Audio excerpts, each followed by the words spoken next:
maka itu bisa berakibat kepada propellernya sehingga patah. Jadi dengan kata lain apa? Propeller ini tidak bisa digerakkan dengan secepat mungkin, itu ada batasnya. Dua-duanya menggunakan teknologi turbo. Sampai dengan dia itu dari take off sampai dia mencapai ketinggian daripada jelajahnya, itu perlu waktu yang lebih lama karena dia memang lebih tinggi di atas permukaan laut. Kalau ini tidak.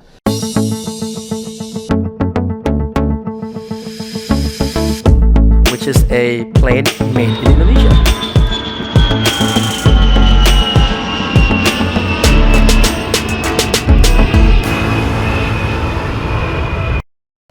Assalamualaikum warahmatullahi wabarakatuh. Salam Dirgantara dari saya, Ilham Habibie. Hari ini saya mau menerangkan sesuatu yang saya lihat di salah satu blog saya yang sebelumnya. Banyak sekali orang tertarik dengan hal ini, tapi mungkin keterangan yang saya berikan di situ belum menuntaskan dia punya pertanyaan. Jadi hari ini saya mau lanjut sedikit mengenai tema ini. Mengapa kadang pesawat itu menggunakan jet, turbojet, atau turboprop? Kalau yang kita sebut sebagai turbojet seperti kita terlihat di pesawat N2130 ini, kita tidak sebutkan lagi sebagai turbojet tapi turbofan. Jadi fan itu adalah alat yang di depan sini yang banyak kipas, fan itu kipas, kemudian ada banyak sirip-siripnya, dia yang putar. Kalau kita membandingkan itu dengan turboprop, ini sebetulnya kayak fan juga, cuman blade-nya atau ininya, propellernya terbatas. Di sini terlihat 6, ada juga versi dengan 8. Di sini di turbofan mungkin ada puluhan, di sini cuma di bawah 10 gitu kurang lebih ya. Tapi pada dasarnya adalah sama. Kita mempunyai engine di mana ada kompresor, ada burning chamber, ada turbin yang menggerakkan satu as yang menggerakkan propellernya atau fan-nya. Nah, itu dua-duanya sama. Namanya juga turboprop atau turbofan, turbo. Jadi ada rantaian kompresor, burning chamber, turbin yang menggerakkan as, yang menggerakkan kalau di sini propeller, kalau di sini fan. Jadi bagi kita yang sering terbang, mau terbang dengan pesawat yang pakai jet ini atau pakai prop, jangan takut mengenai teknologi. Sama, dua-duanya menggunakan teknologi turbo. Cuman yang satu menggerakkan kipas yang cuman berbatas di bawah 10, yang besar panjang namanya propeller, yang ini kipasnya lebih pendek tapi lebih banyak namanya fan. Tapi pada dasarnya teknologinya sama. Tentu ada perbedaan. Perbedaan itu seperti apa? Nah, itu yang saya mau terangkan sekarang. Karena ini adalah propeller yang digerakkan dengan kecepatan tertentu dan dia tidak diselimuti dengan sesuatu, maka kalau kita bayangkan ini kecepatan atau udara yang terkena dengan dengan propellernya. Begitu dia kena propellernya, dia juga sebagian dari udaranya kena ada putaran propeller, dia diteruskan ke samping. Jadi ada sebagian yang terus lewat menjadi gaya dorong, sebagian ke samping kena gaya rotasionalnya. Karena dia dipercepat di sini, bisa saja di propeller ini bisa saja di ujung ini terjadi ada kecepatan yang sangat tinggi. Bahkan lebih tinggi daripada kecepatan suara. Kalau itu terjadi dengan adanya, kalau dia suatu ketika berlamban, maka terjadi ada namanya dalam bahasa ini shock atau kejutan gitu ya, yang bisa menyebabkan adanya shock wave atau gelombang kejut. Nah, itu bisa berakibat negatif kepada struktur. Jadi kalau di sini ada kecepatan udara yang dipercepat oleh gerakan propeller itu ke samping dan di ujung di sini mengalami adanya percepatan sampai dengan kecepatan suara, habis itu diperlamban terjadi gelombang kejut, maka itu bisa berakibat kepada propellernya sehingga patah. Jadi dengan kata lain apa? Propeller ini tidak bisa digerakkan dengan secepat mungkin, itu ada batasnya. Oleh karena itu dorongan yang dibuat oleh propeller ini terbatas. Lain dengan turbofan.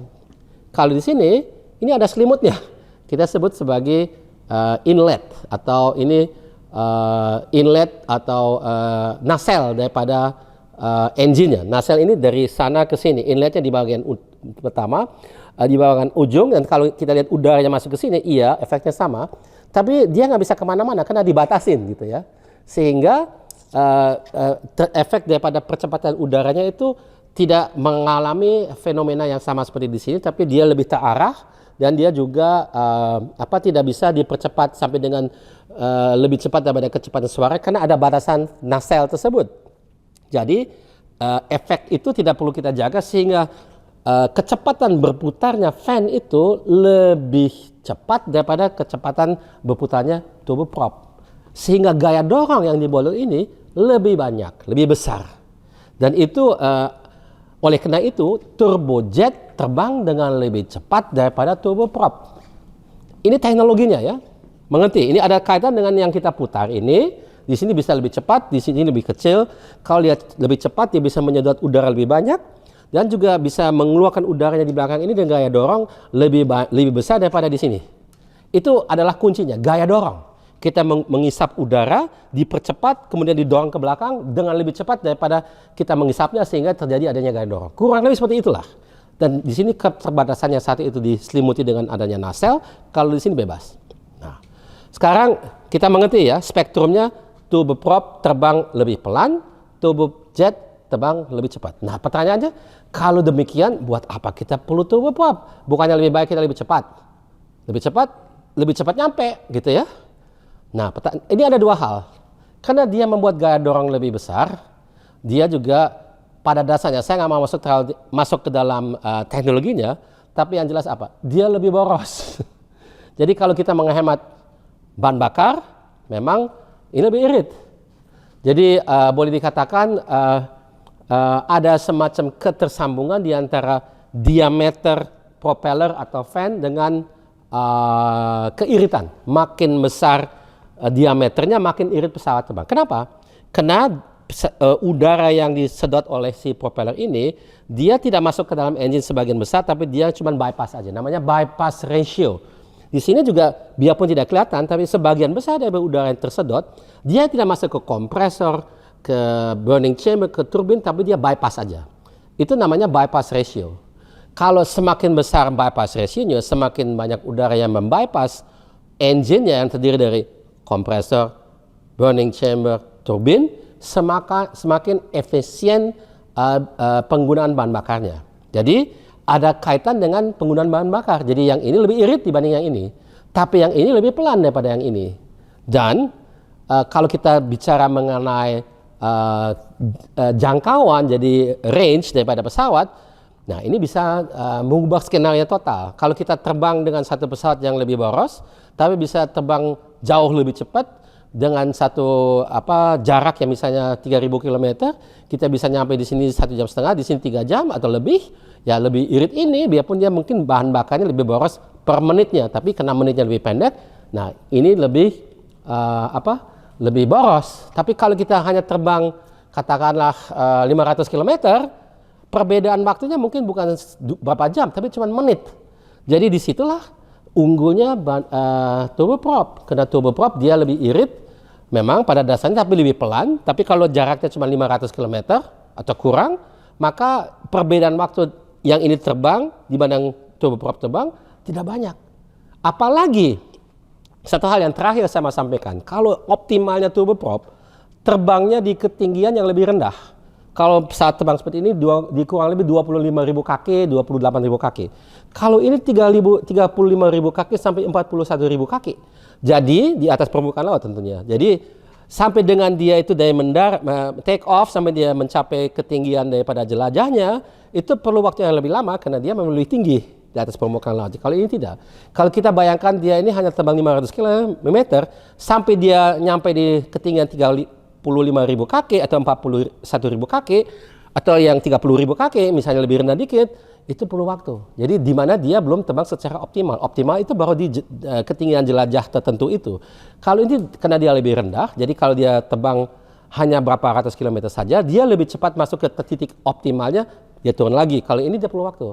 Jadi ada tambahan lagi. Jadi memang pesawat terbang jet ini paling efisien di atas berapa kilometer, katakan 500, 700 kilometer. Kalau yang ini di bawah. Jadi di situ kelihatan ada hal terkait dengan keiritan bahan bakar dalam konteks tipe engine-nya atau tipe propellernya, yang ini propeller, ini fan, karena dia bisa putar lebih pelan tapi lebih banyak. Kalau ini dia dia lebih pelan, kalau ini lebih cepat, tapi dia memang karena diameternya besar, dia mempunyai satu keiritan yang lebih besar juga. Dan itu terkait dengan kemampuan dia diterbang di apa yang paling efisien di ketinggian yang lebih rendah. Kalau lebih tinggi, ya kita memang harus dengan sadar memilih pesawat terbang. Kalau kita airlines, kalau kita memerlukan pesawat yang irit sekali tapi jaraknya tidak panjang, maka lebih baik kita pilih yang ini. Di Indonesia, seperti kita ketahui bersama, itu berbedanya dengan banyak negara. Kita di Indonesia banyak sekali yang disebut dalam bahasa airlines city pair. Jadi kota A ke kota B, dia hanya berjarak berapa ratus kilometer, tapi kena kepulauan, ya memang harus pakai pesawat. Kalau di lain tempat, misalnya kita berada di Cina, dia kalau kita bicara 500 kilometer, mungkin lebih baik dia naik kereta api cepat. Tapi ya di Indonesia nggak bisa seperti itu. Maka itu kita merupakan satu negara yang memang menurut saya, ya kita memang tidak banyak pilihan, kadang-kadang harus pakai pesawat. Sedangkan di lain negara, Cina, Amerika, Eropa, itu negara daratan semua. Dia bisa pakai jalan tol, bisa pakai kereta api. Kita di Jawa bisa, oke. Di Jawa pun belum lengkap. Tapi itu saja. Kalau di lain pulau ya bisa juga di Sumatera, bisa juga di Kalimantan. Tapi apakah semua pulau itu mau kita lengkapi dengan satu sistem kereta api cepat dan jalan tol sampai kemana-mana? Ya mungkin susah karena juga mahal dan mungkin tidak efisien, tidak cukup kepadatan dari populasinya untuk menjustifikasikan investasi seperti itu. Jadi perlu ada perpaduan. Ada kalanya ada jalan tol, ada kalanya ada kereta api cepat, ada kalanya kita menggunakan pesawat terbang turboprop, ada yang turbojet. Misalnya dari Jakarta Makassar itu 2 jam. Itu dengan ini tidak efisien. Tapi Jakarta ke Semarang misalnya atau ke Jogja bisa saja dengan ini. Ada perbedaan waktu tapi tidak terlalu berarti. Jadi hanya menit saja, tapi dari segi operasional buat airline ini jauh lebih hemat, dan itu kalau diteruskan kepada penumpangnya maksudnya bisa mendapatkan tiket dan harga yang lebih oke daripada kita pakai pesawat terbang yang lebih besar dan lebih cepat. Saya kira itu saja dari saya. Terima kasih atas perhatian dan sampai jumpa di lain kesempatan. Salam Dirgantara. Berapa menit nih? Hah? 11 menit.